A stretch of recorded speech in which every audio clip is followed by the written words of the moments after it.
तो अपने दो टॉपिक हो चुके। एक कौन सा हो गया बेटा? एक तो हो गया आपका सरल सूक्ष्मदर्शी, ये हो गया आपका संयुक्त सूक्ष्मदर्शी, दोनों हो गए। अब अपन बात करेंगे दूरदर्शी की। किसकी बात करेंगे? दूरदर्शी की। तो पहली बात तो दूरदर्शी कितने टाइप के होते हैं बेटा? दो टाइप के। जो दूरदर्शी है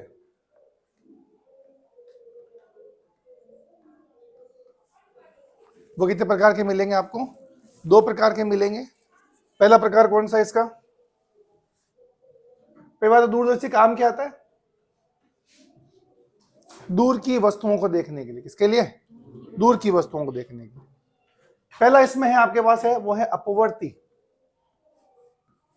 पहला कौन सा बेटा आपका? अपवर्ती दूरदर्शी। और दूसरा है आपका परावर्ती दूरदर्शी।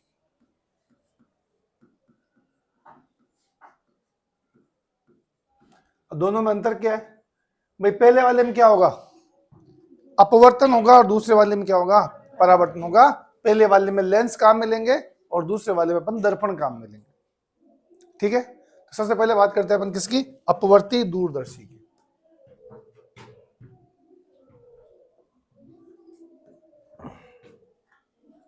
पहला हो गया आपका अपवर्ती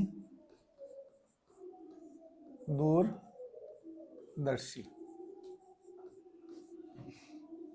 अपवर्त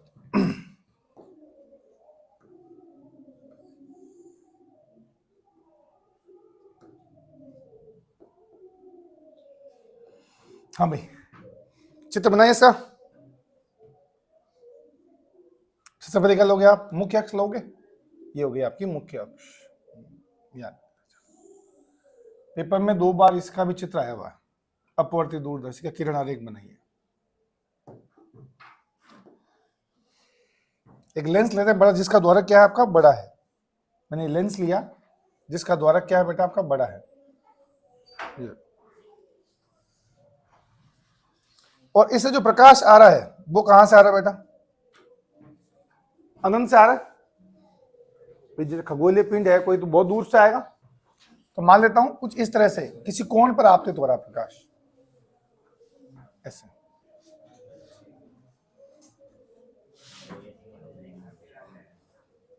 आवाज नहीं रहे, इस तरह से प्रकाश आ रहा है।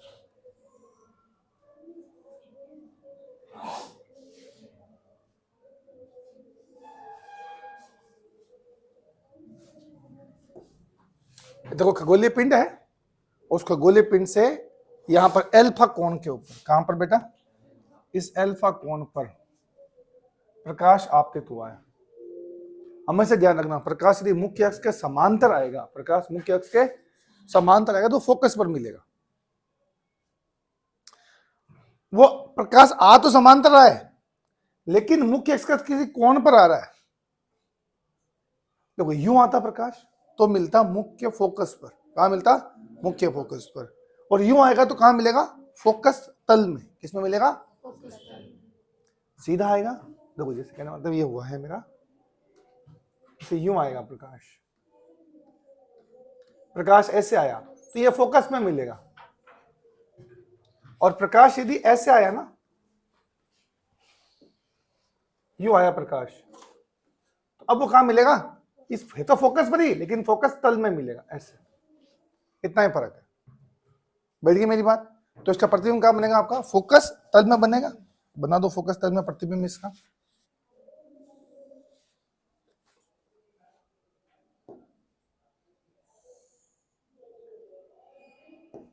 कुछ इस तरह से प्रतिबिंब कहां बन गया आपका? फोकस तल में बन गया। ये बन गया इसका प्रतिबिंब ए डैश बी डैश।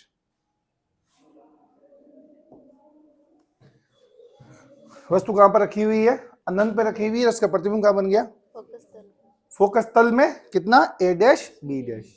अब बात करते हैं, मान लेते हैं एक लेंस और जो है वो दूरी पर है इधर, और इसमें लेंस को, अब इसको क्या करना, मुझे बड़ा करना है। क्या करना मुझे? तो बड़ा करने के लिए मैं लेंस को कहां लेके आऊंगा? पास में लेके आऊंगा। लेंस को कहां लेके आऊंगा मैं? पास में लेके आऊंगा। इस तरह से लेके आऊंगा कि इस लेंस के फोकस के अंदर क्या आ जाए? ये ए डैश बी डैश आ जाए। ठीक है, तो ये मान लो लेंस लेके आया मैं यहाँ पे और इसके फोकस के अंदर ले आया। दूर था ये लेंस, अब ये कहां पर आ गया? लेंस फोकस के अंदर आ गया। अब इसका प्रतिबिंब बनाओ, चलो बना देते हैं। पहले तो एक कहां से जाएगा? प्रकाश, प्रकाश के केंद्र से गुजारना आपको, ऐसे प्रकाश के केंद्र से गुजार दो और इसको करो पीछे।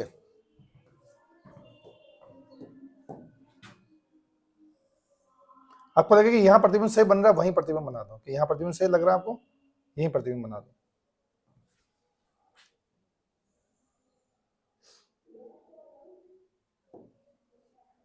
ठीक है, ये प्रतिबिंब बन गया आपका A dash B dash, A double dash B double dash,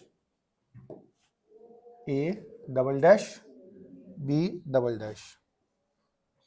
जो जिस लॉजिक से मैंने कहना, लॉजिक करना है, नियम नहीं लगाने। जो नियम मैं लगा रहा हूं बस आपको वही नियम लगाने। अब क्या करना है, इधर देखो, अभी तो किरण आरेख पूरा नहीं हुआ है। एक प्रकाश के केंद्र से गुजरा, उसको पीछे किया, एक कहां भेजना? मुख्य अक्ष के समांतर। तो समांतर भेज दो मुख्य अक्ष के।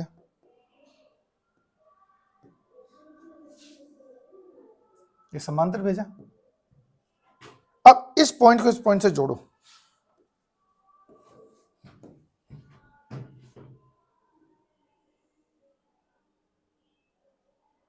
ऐसे, और ये जो आगे जाएगी इस तरह से, वो कहां से गुजरेगी? तो समांतर है तो किससे गुजार देंगे उसको? फोकस से। वही कर लेते हैं।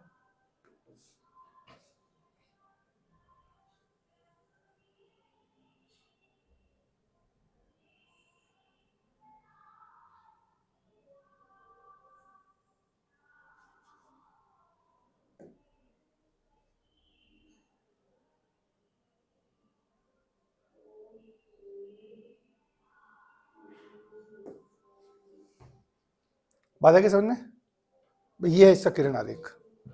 पेपर में बहुत बार तो सीधा ये पूछा 2-2 नंबर के अंदर, मैं पहले कह रहा हूं आपको, लेकिन बस प्रॉपर रूल से बनना चाहिए। बात ये है, इसमें कोई भी रूल गलत नहीं करा अपन ने। देख लो, किसी कोण पर आती है समांतर तो कहां पर बनता है? फोकस पर। ये अपन ने फोकस तल में बना दिया और इसको नाम देते हैं अपन ए डैश बी डैश। इसको नाम क्या दिया अपन ने? ए डैश बी डैश। फिर इसको इसके फोकस के अंदर लेके आएंगे, लेकिन प्रतिबिंब कहां बनेगा आपका? पीछे और बड़ा। बना दिया। बनाया कैसे? एक समांतर भेजा जो किससे गुजरा? इसके फोकस से। और एक कहां से भेजा? प्रकाश के केंद्र ओ से। ये प्रकाश के केंद्र से भेजा। दोनों आगे तो कहीं मिल नहीं रही, कहां मिलेगी? पीछे। ये पीछे करो। अब करते क्या? पहले आप यूं भेज देते हो, फिर वो मिलती नहीं तो जबरदस्ती से यूं घुमा देते हो उसको। वो मामला, किरण कभी मुड़ती थोड़ी है कोई। तो ये प्रैक्टिस में पहले भी करा चुका हूं। अब जैसे आपने ये बनाया तब भी आप गलत हो अभी तक। तो जब तक ये तीर नहीं दिख रहे हो आपको, क्या नहीं दिख रहे हो आपको? तीर। तो यहां पर ऐसे किरण आ रही, किरण दिखना जरूरी है कि किरण आई ये वाली, यहां से कहां मिली? यहां मिली, और यहां से तो ये तीर बना रखे हैं, ये इधर गई है और फिर आपने इसको क्या किया है? पीछे किया है। लाइन नहीं बनाना आपको। क्या बनानी है आपको?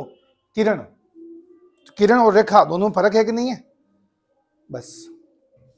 अब इसकी क्या बात करनी है अपन को? डायरेक्टली आवर्धन क्षमता की। अब चाहो तो लैंग्वेज इसको देखो, उसकी लिख रखी है तो अभी इसकी लिखने में कोई ज्यादा जोर नहीं आएगा। वापस ये क्या कहलाएगा आपका? अभिदृश्यक लेंस। ये कहलाएगा आपका अभिनेत्र लेंस। तो वापस वही लैंग्वेज है, इसमें कोई फर्क आएगा नहीं। इससे प्रतिबिंब क्या बना? ए डैश बी डैश, जो इसके लिए किसका कार्य करेगा? वस्तु का कार्य करेगा। इसको अपन ने लेंस को कहां पे लेके आए? इसके फोकस के अंदर। इसके फोकस के अंदर इस ए डैश बी डैश को लेकर आए, तो इसका प्रतिबिंब क्या बना? A dash double dash B double dash और बड़ा। ये लिखना चाहो तो लिख दो, बाकी चांस इतने लगते नहीं है। ठीक है, अब निकालते हैं इसकी आवर्धन क्षमता। और सबसे अच्छी बात ये, एनसीईआरटी में इसकी आवर्धन क्षमता डायरेक्टली दे रखी है। डायरेक्टली क्या दे रखा है? फॉर्मूला। और जबकि बोर्ड में 3 नंबर का उन्होंने आवर्धन क्षमता पूछी है, वो तो बच्चा लिखा कैसे आवर्धन क्षमता? समझ रहे हो मेरी बात? तेज चश्मा लगा हुआ है क्या? अच्छा,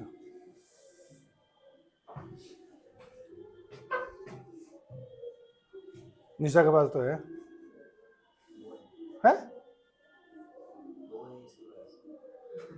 बुझ उसमें नहीं, ये सिलपन तोड़ दिए तो वो सही करके लाई। हाँ, बात करते हैं आवर्धन क्षमता।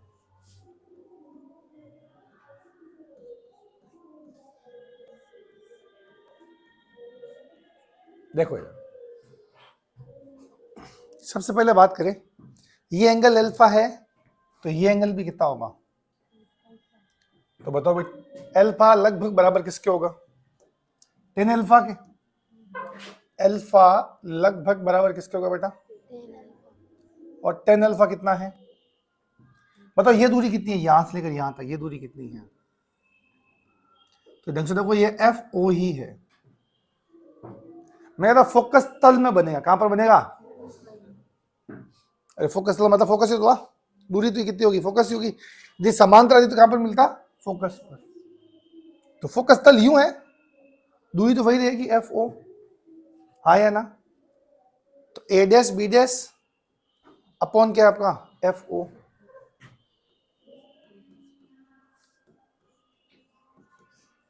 ये क्या गया आपका? अल्फा। इसके बाद बात करें अपन, देखो इधर, ये क्या है आपका? ये वाला कौन क्या होता है? बीटा। भाई आप इधर से देख रहे हो, और जो अंतिम बिंदु की दूरी वो कितनी होती है? डी होती है। ये वाली दूरी कितनी है आपकी? डी है। ठीक है, अब देखो दो ऑप्शन है आपके पास।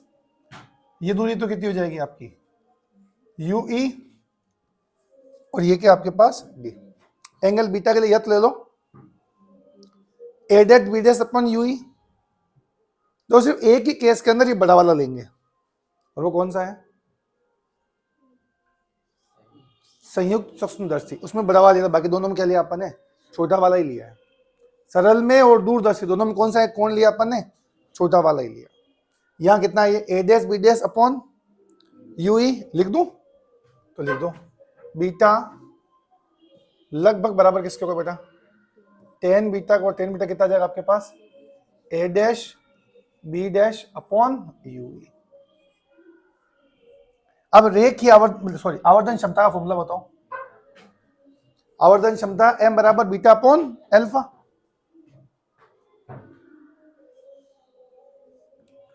आगे भाई, आवर्धन क्षमता एम बराबर बीटा अपॉन अल्फा। बीटा कितना बेटा आपका? A dash B dash upon U E, और अल्फा कितना है? A dash B dash upon F O. अब ए डैश बी डैश से ए डैश बी डैश से क्या हो गया? कैंसिल। आंसर कितना है आपके पास? F O upon U E. ये आया। अब ज्यादा कुछ नहीं करना, एक बार लेंस समीकरण लगानी है। क्या लगानी है? लेंस समीकरण। ये तो आगे एम आ गया आपके पास यहां तक तो, ठीक है। और मुझे F O upon U E निकालना है, तो इस वाले लेंस के लिए मैं लेंस समीकरण लगा रहा हूं। क्या लगा रहा हूं मैं? लेंस समीकरण।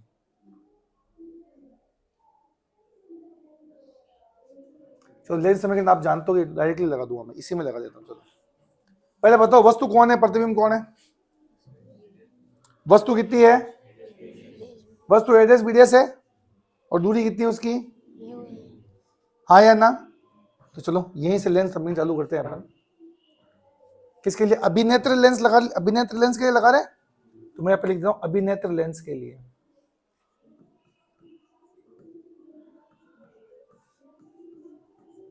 अभिनेत्र लेंस के लिए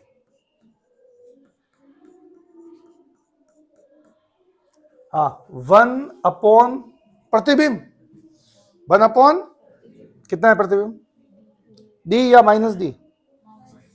प्रकाश ऐसे जाएगा तो ये दूरी के लिए जाएगी minus, 1 upon minus D, minus 1 upon वस्तु, वस्तु कितनी है बेटा, यूई, वस्तु कितनी है, यूई, बराबर फोकस 1 अपॉन एफ ई, नहीं लेंगे बस, माइनस नहीं, अब माइनस माइनस क्या हो गया, प्लस, तो यहां से 1 अपॉन यूई कितना आ गया, 1 upon F E plus 1 upon D आ गया, ये आई अपने पास 1 अपॉन यू ई की वैल्यू, 1 अपॉन यू ई कितना आ गया, 1 upon F E plus 1 upon D, तो 1 अपॉन यू ई आ गया ये, तो चलते हुए आगे इधर लिख रहा हूं मैं, तो आवर्धन क्षमता m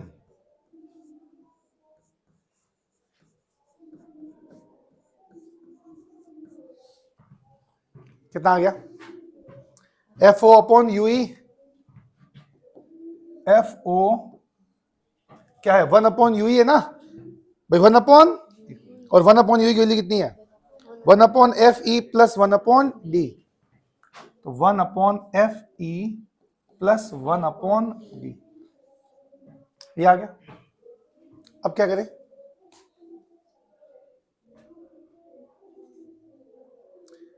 एफ ई को मैं बाहर लेना चाह रहा हूं, एफ ई को मैं बाहर लेना चाह रहा हूं, ऐसे ही आंसर तो आ चुका है, आंसर तो आ चुका है, बट मैं मतलब एफ ई को बाहर लेना चाह रहा हूं, तो बाहर लेने के लिए यहां पर भी तो आना चाहिए, तो एक बात, एक काम करते हैं, यहां पर भी एफ ई का गुणा और यहां पर एफ ई का भाग दे दूं, तो देखो यहां पर क्या, 1 अपॉन एफ ई, और यहां पर भी कितना हो जाएगा, 1 अपॉन एफ ई, दोनों साइड है कि नहीं है, है, तो 1 अपॉन एफ ई बाहर ले लो, तो m बराबर कितना आ गया, F O upon F E 1 plus F E upon D, D सही नहीं लिखा हुआ है ना,